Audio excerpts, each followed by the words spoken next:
Hello students. So finally board exams हमारे जो हैं वो एकदम अच्छे से जा रहे हैं। 2024 is a year where we are giving our examinations of 10th standard boards. So students, अब वो पड़ाव आ गया है जब आपको साइंस वन का पेपर देना है। साइंस वन में दो पार्ट्स है, मैं बोल सकता हूँ फिजिक्स है और केमिस्ट्री है। आज जो हम बात करने वाले हैं वो है फिजिक्स से जो चैप्टर वाइज इंपॉर्टेंट टॉपिक्स आने की संभावना है मेरे हिसाब से, मेरे और मित्रों के हिसाब से, एक्सपर्ट्स के हिसाब से। ठीक है, तो वो क्या होंगे उसके बारे में आज हम डिटेल में डिस्कस करेंगे। Again this is a small attempt of mine to give you another ray of hope that science one का पेपर आपका बहुत अच्छा जाने वाला है। उसमें फिजिक्स का सेक्शन आपका एकदम तोड़ फोड़ जाने वाला है। मैं आशा करता हूं, आई होप के सभी एग्जाम्स आपके अच्छे जा रहे हैं, बट मैं ये भी उम्मीद करता हूं कि इन सब में आपका साइंस वन का और जो फिजिक्स से रिलेटेड पेपर आएगा वो सबसे अच्छा जाए। मैं बहुत ही उत्सुकता से वेट कर रहा हूं उस दिन का जब आप अपने बोर्ड एग्जाम्स देकर आए और मुझे मैसेज करें कि सर एग्जाम्स बहुत अच्छे हुए। So students, before I start today, I would like to tell you one small thing that as we go through all the topics of physics, आज जो मैं बताने वाला हूं वो हमारा फर्स्ट रन होना चाहिए और एक बार वो सारी चीजें अच्छे से प्रिपेयर हो जाएं, देन हमें अपने सेकंड रन में एज मच एज पॉसिबल उतना कवर करना चाहिए, उतना ज्यादा पढ़ना चाहिए स्टूडेंट्स। सो स्टूडेंट्स, चलो शुरू करते हैं कि जो स्टेट बोर्ड के इंपॉर्टेंट हैं। तो पहला टॉपिक हमारा जो आता है स्टूडेंट्स वो है हमारा प्यारा ग्रेविटेशन। ओके, सबसे इंपॉर्टेंट टॉपिक है साइंस वन का। ठीक है, I will say one of the most important topics. दो टॉपिक बहुत ज्यादा इंपॉर्टेंट है फिजिक्स में, उसमें एक है ग्रेविटेशन। तो ग्रेविटेशन में अगर मैं बात करूं इन टेक्स्ट क्वेश्चंस की, ठीक है, इन टेक्स्ट क्वेश्चंस में जो हमें पढ़ना बहुत ज्यादा जरूरी है, ठीक है, वो क्या है? वो है डेफिनेशन ऑफ सेंट्रीपेटल फोर्स। ठीक है, कहां पे दिया हुआ है? पेज नंबर 2 पे दिया हुआ है। इसके साथ साथ डेफिनेशन के बाद जो हमें आना चाहिए वो केपलर लॉ। केपलर लॉ बहुत इंपॉर्टेंट हो जाता है बिकॉज लास्ट ईयर देखा जाए तो केपलर लॉ के ऊपर क्वेश्चन नहीं पूछा गया था। हालांकि ये बड़ी अटपटी सी बात है कि केपलर लॉ के ऊपर क्वेश्चन नहीं आया, तो इस साल भी एक संभावना है कि ये केपलर लॉ से क्वेश्चन जरूर आएगा स्टूडेंट्स। ठीक है, तो केपलर लॉ आप थोड़ा अच्छे से पढ़ के जाएं। राइट, तीन लॉ है, लॉ के स्टेटमेंट्स और एक जो डायग्राम दिया हुआ है ना, पेज नंबर मैंने डाल दिया है, पेज नंबर 3 पे है, तो उसको थोड़ा अच्छे से आप लोग पढ़ के जाएं स्टूडेंट्स। ओके, इसके अलावा ठीक है, पेज नंबर 5 पे definition of centre of mass दिया हुआ है, उसे हमें लर्न करके जरूर जाना चाहिए। ठीक है, उसके साथ साथ जो ज्यादा इंपॉर्टेंट है वो पेज नंबर 8 पे हम आ जाते हैं स्टूडेंट्स। पेज नंबर 8 पे एक्सीलरेशन ड्यू टू ग्रेविटी नाम की एक जो चीज है, ठीक है, स्मॉल जी जिसको हम लिखते हैं। ठीक है, what is the value of acceleration due to gravity on the surface of the earth? ठीक है, ये पूछे जाने की उम्मीद बहुत ज्यादा है। और इसके साथ साथ छोटा सा कैलकुलेशन में दिया हुआ है, कितना लेते हैं अपन सरफेस ऑफ अर्थ पे? 9.8 मीटर पर सेकेंड स्क्वायर। उसके साथ साथ variation in the value of g. ठीक है, हमने पढ़ा हुआ है, पेज नंबर 8 और 9 में दिया हुआ है कि ये जो वैल्यू है वो डिफर करती है, on the surface of earth भी डिफर करती है। ठीक है, इक्वेटर पे अलग होती है, पोल पे अलग होती है। जैसे हम deeper towards the centre of the अर्थ जाएंगे वैसे चेंज होगी, या फिर अगर हम हाइट पे जाएंगे तो भी value of acceleration to gravity change होता है। तो वो वेरिएशन के बारे में शॉर्ट नोट लिखने के लिए आ सकता है स्टूडेंट्स। उसके साथ साथ difference between mass and weight. Okay, difference between mass and weight, ये एक इंपॉर्टेंट क्वेश्चन बनता है इस पर्टिकुलर टॉपिक में से। ठीक है, इसके अलावा ठीक है, short note on free fall. ठीक है, फ्री फॉल के ऊपर शॉर्ट नोट लिखने के लिए आ सकता है। और फ्री फॉल के साथ साथ जो मुझे लगता है ज्यादा इंपॉर्टेंट है वो है short note on escape velocity. Escape velocity मेरे हिसाब से ज्यादा प्रोबेबिलिटी है आने की इस साल। और वही नहीं, एस्केप वेलोसिटी के साथ साथ स्टूडेंट्स जो आने की संभावना है वो है value of escape velocity on surface of earth and surface of moon. ठीक है, जो पेज नंबर 14 पे दिया हुआ है, और एक छोटा सा उसका एग्जांपल भी दिया हुआ है, solve example number 1, how to calculate the escape velocity on the surface of moon. ठीक है, पेज नंबर 14 पे ही है स्टूडेंट्स, तो ये एक बार देख लेना। ठीक है, ये मतलब आने की संभावना है एस्केप वेलोसिटी का जो है वो शॉर्ट नोट लिखने का, ये नहीं बट शॉर्ट नोट लिखने की संभावना बहुत बहुत बहुत ज्यादा है। ठीक है, ओके, इसके साथ साथ हम बात करते हैं टेक्स्ट बैक क्वेश्चंस की। टेक्स्ट बैक क्वेश्चन में अगर हम देखें तो क्वेश्चन नंबर 3, क्वेश्चन नंबर 4 बहुत ज्यादा इंपॉर्टेंट है। क्वेश्चन नंबर 5 जो है न्यूमेरिकल सेक्शन है, उसका पहला और आखिरी क्वेश्चन ए और जी, ये लगता है हमें बहुत इंपॉर्टेंट है। इसी के साथ हम जाते हैं अपने दूसरे टॉपिक के ऊपर, effects of current. Effects of current topic बहुत अच्छा टॉपिक, प्यारा टॉपिक, दो पार्ट्स में, हीटिंग इफेक्ट और मैग्नेटिक इफेक्ट, बहुत इजी। और इस टॉपिक में जो इंपॉर्टेंट है वो थोड़ा लिमिटेशंस हैं, लिमिटेड है। ठीक है, तो अच्छा लगेगा हमें सुन के। ठीक है। क्या क्या है in text question, definition of heating effect of electric current page number 48 पे दिया हुआ है स्टूडेंट्स, ठीक है। उसके साथ साथ जो है वो conversion of 1 kilowatt hour to joules, ये हमने किया भी है, ठीक है। ये पेज नंबर 49 पे दिया हुआ एक बॉक्स के अंदर, ठीक है। तो इसको जरूर पढ़ के जाना है, ठीक है। इसके अलावा है state right hand thumb rule, ठीक है। Right hand thumb rule, imagine the straight current carrying conductor to be held in your right hand, and if you see your thumb, okay, is pointing towards the direction of current, then the curled fingers around that represents the direction of magnetic field, ये हमने सब किया हुआ है, ठीक है। तो right hand thumb rule का दूसरा नाम भी है कॉक्सक्रू रूल के नाम से भी जानते हैं, मैक्सवेल कॉक्सक्रू रूल। बुक में दिया नहीं हुआ है, ठीक है, लेकिन हमने क्लास में उसको डिस्कस जरूर किया हुआ है, ओके। उसके साथ साथ आ जाता है Fleming's left hand rule, right. Fleming's left hand rule जो है वो पेज नंबर 55 पे दिया है। इसके साथ साथ जो बहुत इंपॉर्टेंट इस पर्टिकुलर टॉपिक में रह जाता है वो है इलेक्ट्रिक मोटर का कंस्ट्रक्शन, प्रिंसिपल, वर्किंग, डायग्राम। मतलब इलेक्ट्रिक मोटर जो है वो छोटे से लेकर बड़े क्वेश्चन के बीच में आने की संभावना बहुत ज्यादा है इस साल, ठीक है। तो इलेक्ट्रिक मोटर बहुत अच्छे से करके जाएं। उसके साथ साथ फ्लेमिंग्स राइट हैंड रूल जो करंट इंड्यूस्ड करंट के ऊपर है, ठीक है। एक और दूसरा है फैराडेज लॉ ऑफ इंडक्शन, वो मैं नहीं बता रहा हूं, ठीक है, वो इतना ज्यादा पूछने जाने की चांसेस नहीं है अगेन, ठीक है। But yes, Fleming's right hand rule, उसके साथ साथ डिफरेंस की अगर मैं बात करूं, difference between alternating current and direct current, ठीक है, ये आने के भी चांसेस थोड़े से हैं। लेकिन इससे बहुत ज्यादा इंपॉर्टेंट फिर से क्या आ जाता है हमारा electric generator. Again construction, principle, working, diagram, everything कहीं से कहीं तक भी पूछा जा सकता है। Difference between electric motor and electric generator भी पूछा जा सकता है। मतलब इलेक्ट्रिक मोटर, इलेक्ट्रिक जनरेटर जो है, और ये जो right hand rule, Fleming's left और राइट हैंड रूल, ठीक है, ये जो सारी चीजें हैं वो बहुत ज्यादा इंपॉर्टेंट है इस टॉपिक के इन टेक्स्ट क्वेश्चंस में। टेक्स्ट बैक क्वेश्चंस की अगर बात करूं, टेक्स्ट बैक क्वेश्चन में question number 2, question number 4, question number 7 का ए एंड सी, ये बहुत ज्यादा इंपॉर्टेंट है। डायग्राम बेस्ड क्वेश्चंस इस चैप्टर में से देखे गए हैं पास में जो पूछे जाते हैं, तो जो टेक्स्ट बैक के डायग्राम बेस्ड क्वेश्चंस हैं वो जरूर कर लें, है ना। और अगर कोई भी दिक्कत है तो वीडियो लेक्चर्स देखें, वीडियो लेक्चर्स में कोई दिक्कत है तो फिर मैं हूं, आप मुझे व्हाट्सएप पे डेफिनेटली अपने डाउट्स पूछ सकते हैं। Throughout will be available and I will try to answer as fast as soon as possible students, but आपके पास last minute revision tool है, don't forget that, take utmost advantage of those video lectures. All right, numerical के ऊपर ज्यादा time waste नहीं करेंगे इस topic के, ठीक है। बात के लिए रखते हैं, जैसे मैंने बोला ये हमारा फर्स्ट रन होना चाहिए, एक बार ये अच्छे से हो जाए जो मैं बता रहा हूं, ठीक है, पूरा साइंस 1 पढ़ के हो जाए। सेकंड रन में हम ये सारी चीजें कर लेंगे, कुछ भी ओमिट नहीं करेंगे, हम सब कुछ पढ़ के जाएंगे, अच्छे से प्रिपेयर होके जाएंगे, फुल मार्क्स लेके आएंगे। लेकिन फिलहाल के लिए न्यूमेरिकल इस टॉपिक के उतने ज्यादा इंपॉर्टेंट नहीं है, ठीक है। इसी के साथ हम आते हैं अपने नेक्स्ट टॉपिक के ऊपर। नेक्स्ट टॉपिक जो है वो है हमारा हीट का जो टॉपिक है, इसमें भी बच्चे डरते हैं इसके न्यूमेरिकल से, तो गुड न्यूज है इसके एंड में सुनते हैं। हीट के टॉपिक में जो इंपॉर्टेंट है, ठीक है स्टूडेंट्स, वो क्या है, वो है लेटेंट हीट, ठीक है। लेटेंट हीट ऑफ फ्यूजन बहुत ज्यादा इंपॉर्टेंट हो जाती है, उसके साथ साथ लेटेंट हीट ऑफ वेपराइजेशन, दोनों ही पेज नंबर 63 में लिखा हुआ है, उनके डेफिनेशंस टेक्स्ट बुक में है, पढ़ लीजिए, याद कर लीजिए, कंठस्थ कर लीजिए, ठीक है। आने के चांसेस है। एनॉमलस बिहेवियर ऑफ वाटर बहुत अच्छे से समझाया था क्लास में, आई होप तुम लोग को याद है। प्लीज इसको रेफर करके पेज नंबर 64 में है। उसके साथ साथ है होप्स अपैरेटस, ठीक है। होप्स अपैरेटस पेज नंबर 65 में दिया हुआ है, इसे भी अच्छे से करके जाना है। इसका डायग्राम और इसका जो वर्किंग है, experiment on the whole is very very very important, okay. उसके साथ साथ स्पेसिफिक हीट कैपेसिटी के बारे में पूछा जाता है, उसकी डेफिनेशन पूछी जा सकती है, ठीक है। उसके वैल्यूज जो है वो हमें टेबल में से लर्न होने चाहिए। उसके ऊपर बेस्ड जो और क्वेश्चंस हैं, प्रिंसिपल है, कैलोरीमीटर है, ये सारी चीजें थोड़ा सा हमें पढ़ के जानी चाहिए। स्पेसिफिक हीट एक बहुत इंपॉर्टेंट सेक्शन है। टेक्स्ट बैक क्वेश्चंस की बात करें तो टेक्स्ट बैक क्वेश्चंस में क्वेश्चन नंबर 3, क्वेश्चन नंबर 6 का A and C, question number 7 का बी और क्वेश्चन नंबर 8, इतने क्वेश्चंस तो डेफिनेटली हमको पढ़ के जाने ही हैं, ठीक है। अच्छा, अच्छी बात यह है कि इस टॉपिक के न्यूमेरिकल्स में भी आपको ज्यादा टाइम वेस्ट नहीं करना है। Don't spend too much time, because again इस टॉपिक के भी न्यूमेरिकल्स उतने ज्यादा इंपॉर्टेंट नहीं है, इधर उधर से काम चल जाता है। ग्रेविटेशन के न्यूमेरिकल्स अच्छे से करके जाने हैं, ठीक है। और आगे की बात मैं अभी आगे करने वाला हूं।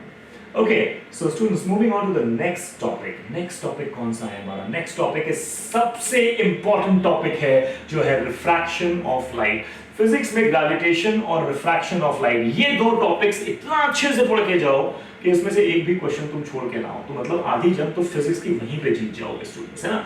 रिफ्रैक्शन ऑफ लाइट जो है बहुत इंपॉर्टेंट टॉपिक है, इसमें हालांकि मुझे कोई इंपॉर्टेंस देने का मन नहीं है, पूरा टॉपिक ही इंपॉर्टेंट है, बट फिर भी ठीक है, बच्चों के मनोबल के लिए और एक स्पेसिफिक ऑर्डर ऑफ क्वेश्चंस के लिए मैं ये इंपॉर्टेंस दे रहा हूं, बट ये टॉपिक बहुत ज्यादा इंपॉर्टेंट है स्टूडेंट्स, अच्छे से करके जाना। इन टेक्स्ट क्वेश्चंस में definition of refraction of light page number 73 में दिया हुआ है, diagram which shows the refraction of light, वो एयर टू ग्लास वाला एक डायग्राम दिया हुआ है पेज नंबर 74 में, इंसिडेंट रे, रिफ्रैक्टेड रे, इमर्जेंट रे, angle of incidence, angle of refraction, angle of emergence, सब चीजें उसमें अच्छे से बनी हुई हैं। उस डायग्राम को अच्छे से देखकर बनाकर प्रैक्टिस करके जाना है स्टूडेंट्स, ठीक है। Laws of refraction, Snell's law, ठीक है, mu which is a refractive index is equal to sin I upon sin R, and for a given pair of media it remains constant. It's a very important statement by itself. Okay, उसके साथ साथ short note on refractive index लिखने के लिए आ सकता है। Refractive index में अक्सर जो बच्चे मुझसे पूछते हैं बार-बार या कंफ्यूज हो जाते हैं वो है कि सर एब्सोल्यूट रिफ्रैक्टिव इंडेक्स और रिफ्रैक्टिव इंडेक्स में डिफरेंस क्या है? तो इतना सा ही है कि रिफ्रैक्टिव इंडेक्स किसी भी दो मीडिया के बीच में होता है, एब्सोल्यूट रिफ्रैक्टिव इंडेक्स में लाइट जो है वो वैक्यूम से आ रही होती है किसी एक मीडियम के ऊपर, ठीक है। तो ये बात बस ध्यान रखनी है कि कभी भी मैंने टर्म यूज किया एब्सोल्यूट रिफ्रैक्टिव इंडेक्स, अगर मैं बोलता हूं absolute refractive index of glass, तो इसका मतलब होता है लाइट वैक्यूम से ग्लास में आई है, ठीक है। अदरवाइज मैं बोलता हूं refractive index of glass with respect to water, with respect to air, whatever, ठीक है, वो हमारा क्या हो जाता है बेटा, रिफ्रैक्टिव इंडेक्स, जो हमारे बुक में टेबल दिया हुआ है, ठीक है, जिसमें हमारे रिफ्रैक्टिव इंडाइसेस मेंशन्ड हैं अलग अलग मटेरियल्स के लिए, है ना। जैसे डायमंड का 2.42 होता है, बहुत ज्यादा क्राउन ग्लास का 1.5 होता है, वाटर का 1.33 होता है, ठीक है। ये सारे जो है बेटा ये एब्सोल्यूट रिफ्रैक्टिव इंडाइसेस है, ठीक है।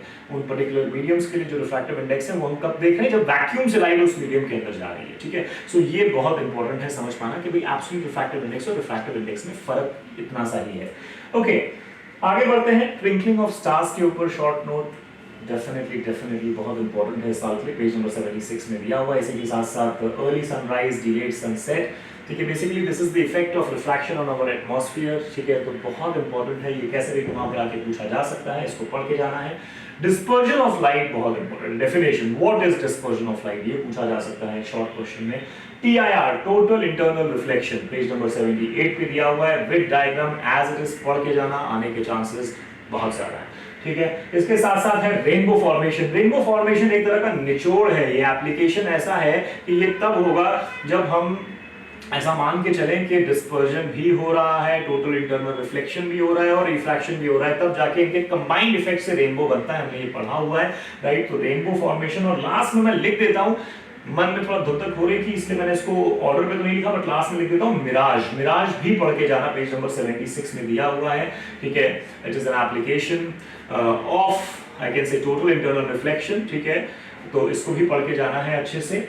और जैसे मैंने बताया ये सब हमारे फर्स्ट रन के टॉपिक्स हैं, अदरवाइज तो ये पूरा टॉपिक ही अपने आप में बहुत इंपॉर्टेंट है। टेक्स्ट बैक क्वेश्चंस में अगर हम बात करें तो क्वेश्चन नंबर 2 का A, question number 4 A B, question number 4 is your numerical section, 2 numerical हैं। बेसिकली इस टॉपिक के न्यूमेरिकल, थियरी सब कुछ बहुत ज्यादा इंपॉर्टेंट है। मैं फिर से आप लोगों को बता रहा हूं, मैंने यहाँ पे नोट में भी लिखा हुआ है कि this is one of the most important topics, gravitation और रिफ्रैक्शन ऑफ लाइट। ये दो टॉपिक बहुत ज्यादा अच्छे से करके जाना है students.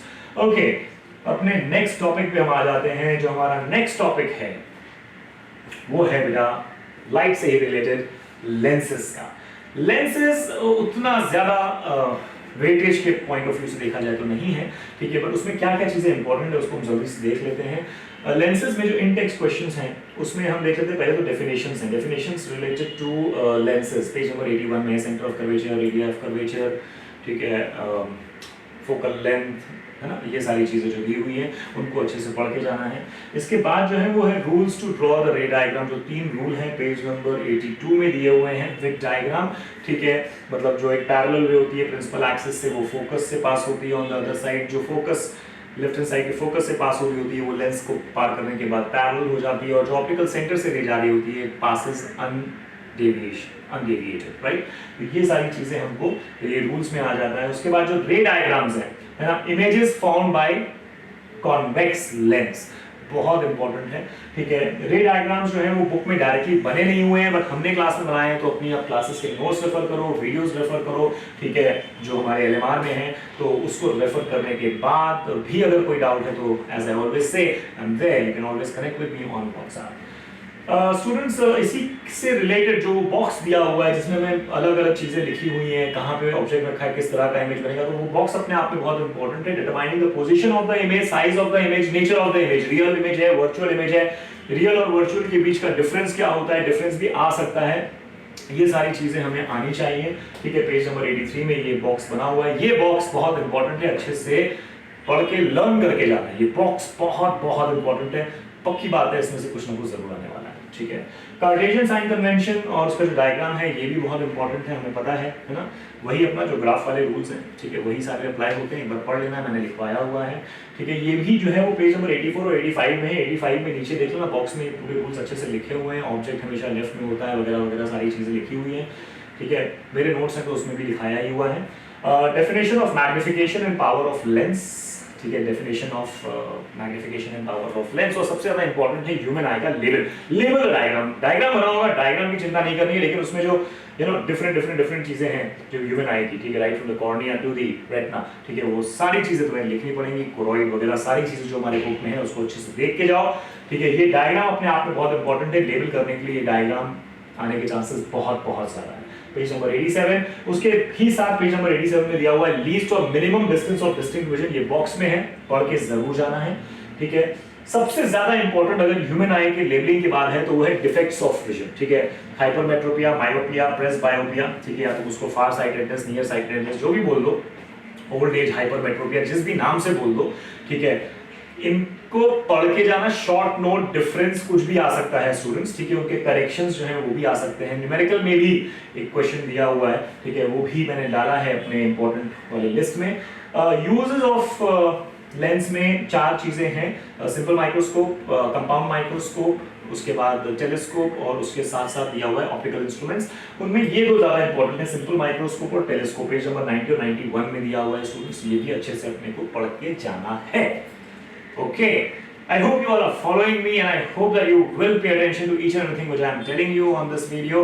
Understand, this will definitely motivate you, will build up your self-confidence, and as you're writing your paper, when you will read your question paper, you will say, अरे ये तो सब पढ़ा हुआ ही आया है। All right, आगे बढ़ते हैं। परसिस्टेंस ऑफ विजन के ऊपर शॉर्ट नोट लिखने के लिए आ सकता है, पेज नंबर 91 में है। इन टेक्स्ट में इतना ही। टेक्स्ट बैक क्वेश्चंस की अगर हम बात करें तो question number 6, question number 7, question number 8 का 1 और 4 ये न्यूमेरिकल पार्ट है, जो मैंने बोला वो लेंसेज के डिफेक्ट्स के ऊपर, कौन सा लेंस यूज होता है वो डॉक्टर के ऊपर ये क्वेश्चन है, और इसी का लास्ट क्वेश्चन, लास्ट न्यूमेरिकल, ये सब कुछ हमारे लिए थोड़े से इंपॉर्टेंट पार्ट में है। अच्छा, अब लेंसेज के बाद अगर हम बात करें, ठीक है, तो एक जो टॉपिक रह जाता है वो है लास्ट वाला, स्पेस मिशन, ठीक है, वो थियोरेटिकल टॉपिक है, उसे अच्छे से पढ़ लेना है, मैंने क्लास में बताया था, it is a read through topic, ठीक है, उसमें से छोटे छोटे क्वेश्चंस बहुत आ सकते हैं, न्यूमेरिकल्स को भूल जाओ, ठीक है, न्यूमेरिकल्स की टेंशन मत लो, न्यूमेरिकल ज्यादा करके तुम लेंसेज, रिफ्रैक्शन, ग्रेविटेशन, इन तीनों टॉपिक के ऊपर ज्यादा फोकस करो, ठीक है। हाँ, अगर टेक्स्ट बैक क्वेश्चन की मैं बात करूँ तो उसमें जो क्वेश्चन नंबर 3 है उसके जो पहले 3 क्वेश्चन हैं वो थोड़े से इंपॉर्टेंट हो सकते हैं इस साल के लिए, तो वो अच्छे से पढ़ के चले जाना। एब्रिविएशंस मैंने बोले हैं, एब्रिविएशंस जो है वो इंपॉर्टेंट है, जो छोटे छोटे बॉक्सेस बने हुए हैं, अभी चंद्रयान किया हमने तो मून मिशन के ऊपर पूछा जा सकता है, ठीक है, तो ये सारी चीजें जो हैं वो आने के चांसेस बहुत ज्यादा हैं स्टूडेंट्स, तो मैं चाहता हूं कि आप लोग इन सारी चीजों के ऊपर बहुत अच्छे से ध्यान दें। आई होप ये जो मैं सेशन ले रहा हूँ आपका LMR का, ये आपको हेल्प करे, और मैं आशा करता हूँ कि इसमें से बहुत भर भर के क्वेश्चन आए, और जैसे ही आप एग्जाम हॉल से बाहर निकले मुझे इमीडिएटली फीडबैक दे मेरे नंबर पे कि पेपर कैसा गया। I will be really anxious to know and I'll be really waiting for getting the feedback from you also. Do inform me about your paper बिना संकोच किए, ठीक है, जैसे ही मोबाइल हाथ में आए इमीडिएटली मुझे मैसेज करो, मैं वेट कर रहा रहूंगा, and trust me I am really looking forward to know from each and every one of you कि पेपर कैसा गया, ठीक है। तुम लोगों ने हमेशा बोला है सर फिजिक्स सबसे इजी है, physics is a cake walk, ठीक है, तो बस अब टाइम आ गया उसे प्रूव करने का, ओके। तो अपने आप को बोलना है all is well, we are good with physics, physics is most easy and we love the subject of physics. Alright, so इसी के साथ ज्यादा समय ना लेते हुए I wish you all the very best. Do let me know how your paper was, ठीक है, immediately as soon as you get the access to your phone. Please take care of yourself, stay calm, and I'm sure that you all will do well. Take care. I'll see you all soon. Bye bye.